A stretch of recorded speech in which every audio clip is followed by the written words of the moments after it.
So, good afternoon, everybody. Let's start with the chapter. The chapter name is Dual Nature of Radiations and Matter. तो सबसे पहले dual मतलब दोगला जिसको कहते हैं। जैसे आपने देखा होगा, सबसे कॉमन एग्जांपल तो हमारा अपना ही है। हम जब अकेले में होते हैं तो हमारा नेचर कुछ अलग होता है, हम अलग तरीके से चीज़ों को रिस्पॉन्ड करते हैं। जब हम किसी फ्रेंड के साथ होते हैं तो हमारा नेचर कुछ अलग होता है। फैमिली मेम्बर्स के साथ होते हैं तो नेचर हमारा कुछ और हो जाता है, क्योंकि हम बड़ी चालाकी से ये देख लेते हैं कि किसी भी इन्वायरमेंट में हाउ टू सर्वाइव। तो जो हमारा नेचर होता है वो इस तरीके से होता है कि हम कैसे सर्वाइव करेंगे ताकि हमारे लिए प्रॉब्लम्स कम से कम हो।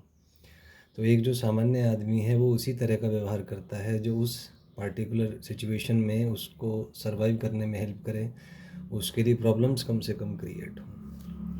तो रेडिएशन और मैटर, रेडिएशन मतलब जैसे लाइट है या कोई इलेक्ट्रोमैग्नेटिक वेव है, तो रेडिएशन और मैटर दोनों ही नेचर दोनों दिखाते हैं, पार्टिकल नेचर भी और मटेरियल नेचर भी। तो इससे आप शायद विजुअलाइज कर सकते हैं। तो इसके बारे में कुछ पॉइंट्स डिस्कस करूँगा। तो इस पूरे चैप्टर को आप 4 टॉपिक्स में बांट सकते हैं। पहला है इंट्रोडक्शन, दूसरा है क्वांटम थ्योरी ऑफ लाइट, तीसरा है फोटो इलेक्ट्रिक इफेक्ट और चौथा है मैटर वेव्स। इस 4 टॉपिक में पूरे चैप्टर को बांटा जा सकता है। सबसे पहले इंट्रोडक्शन पे बात करूँगा। तो इंट्रोडक्शन में है कि लाइट को पहले माना जाता था एक पार्टिकल, या जिसको कॉर्पस्कल या कण कहा जाता है।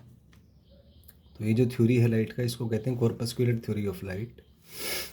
इस थ्योरी को डिस्कार्टेस ने प्रपोज किया था और फर्दर इसको डेवलप किया आइजैक न्यूटन ने थ्रू द बुक ऑप्टिक्स। उसके बाद लाइट का वेव नेचर आया। तो लाइट को एज अ वेव अगर हम बात करें तो लाइट को जब एक वेव मानते हैं तो उसको कंसिडर करते हैं हम वेव थ्योरी ऑफ लाइट में, मतलब लाइट एज अ वेव। और इसमें है it was proposed by Christian Huygens. तो क्रिश्चियन हाइजन एक फिजिसिस्ट थे जिन्होंने वेव थ्योरी ऑफ लाइट को प्रपोज किया था। मतलब उनके अकॉर्डिंग लाइट एक वेव है, तो लाइट को एज अ वेव माने तभी हम उसको एक्सप्लेन कर सकते हैं, एज अ क्रिश्चियन हाइजन का मानना था। लेकिन इसको एक्सपेरिमेंटली प्रूव किया था थॉमस यंग ने थ्रू इज़ फेमस एक्सपेरिमेंट। 1801 में उन्होंने एक्सपेरिमेंट किया था, जिसको अपन यंग्स डबल स्लिट एक्सपेरिमेंट के नाम से जानते हैं। तो ये कुछ पॉइंट्स थे रिगार्डिंग दिस।